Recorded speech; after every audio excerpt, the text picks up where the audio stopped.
Louças de Família é um livro que resgata a ancestralidade e as memórias para contar a história de mulheres negras de uma mesma dinastia. Aborda temas que podem nos fazer entender alguns fatos tão atuais como o racismo e relação entre patrões e empregados. Eu converso agora com a poeta Eliane Marques, que estreia como romancista com Louças de Família, aqui o livro. E a Eliane aqui do meu lado, seja bem-vinda mais uma vez à Estação Cultura, Eliane.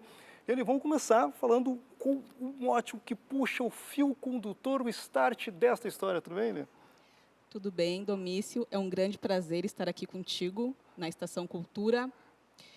E o fio que desenrola essa história é a morte, esse evento tão trágico para todas nós, para todos nós, a morte de Tia Luma, uma mulher negra, mãe, empregada doméstica, numa determinada casa de família.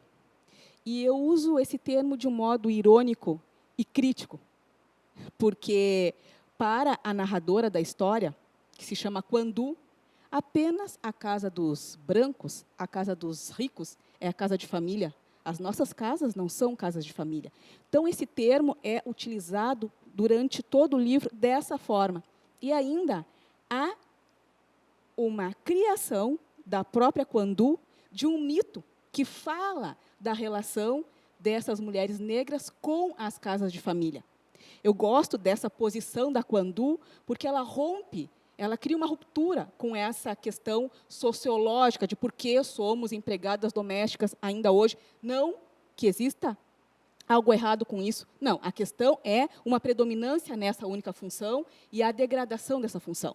Então, desde esse ponto, a Quandu já vai conversando com as nossas ancestrais africanas, com as nossas ancestrais amefricanas, e vai pontuando essa história com as pedras que ela vai colhendo das margens de um rio. Bom, e como tu já trouxeste, assim, tem essa história, ela está ambientada na fronteira aqui do Rio Grande do Sul, então a própria questão, como tu falaste, do africano, também traz muito, porque traz ancestralidade africana, mas também traz um pouco trazendo a ancestralidade também na própria linguagem, nos dialetos, mas também traz um pouco dessa linguagem da fronteira também. Então, tem uma mistura de línguas e de formas de falar também dentro do livro, né? Sim, isso, Domício, eu reputo a minha caminhada como poeta. Como tu sabe, eu publiquei Relicário, E Se Alguém o Pano, O Poço das Marianas, traduzi uma poeta cubana chamada Georgina Herrera, cujo livro se chamou Cabeças de Fé. Participei da tradução de poetas argentinas, de uma poeta de Porto Rico. Eu mesma sou da fronteira, então nasci entre o português e o espanhol, entre o Brasil e o Uruguai, além de toda a ancestralidade africana. Então, o livro trabalha, ele vai cavocando toda essa linguagem. Então, tem algo em Yorubá, algo em Ibo, algo em portunhol, algo em espanhol, e tudo isso está na frase como se fosse algo da própria frase. Não é uma forçação a introdução desses termos aí. Faz parte da construção dessa personagem chamada Quandu. E a Quandu, ela fala com o espectador, com o leitor, mais do que isso, ela tenta falar com a leitora, ela se dirige às leitoras, tem uma dimensão feminina ou uma atenção ao público feminino muito forte, não que seja excludente ao público masculino, né? A Quandu, ela é fogo.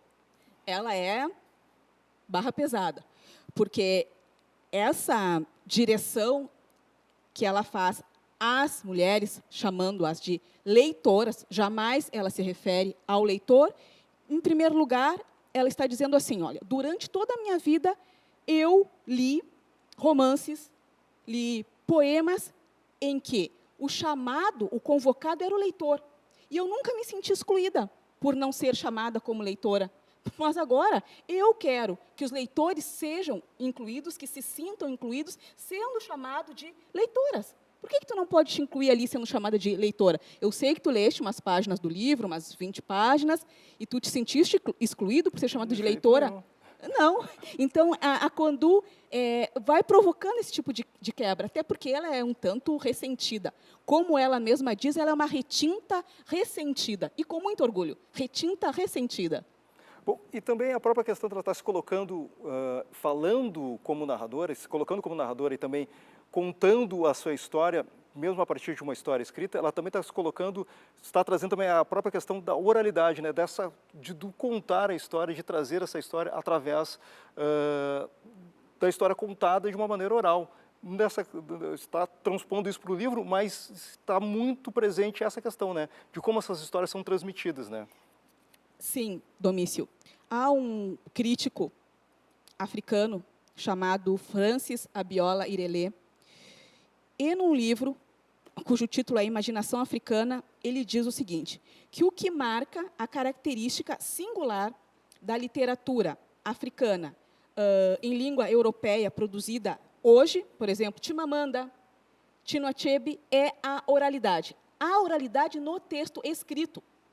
Então, eu converso com essas autoras, com esses autores. Então, essa oralidade está aí na forma de quê? De provérbios, tu vai encontrar muitos provérbios, frases feitas que rolavam no dia a dia dessa cidade, com o nome de Ana, nome de Santa e de Liberdade, porque o território ele também é um território ficcional. Então, sim, a oralidade está no modo, inclusive, de produção desse texto, que é o modo de produção descontínuo, não como um defeito, e eu gostei muito quando o Ronald Augusto, conhecido, grande poeta, grande crítico, fala sobre o livro e diz que essa descontinuidade não é um defeito, mas sim é uma forma de produção.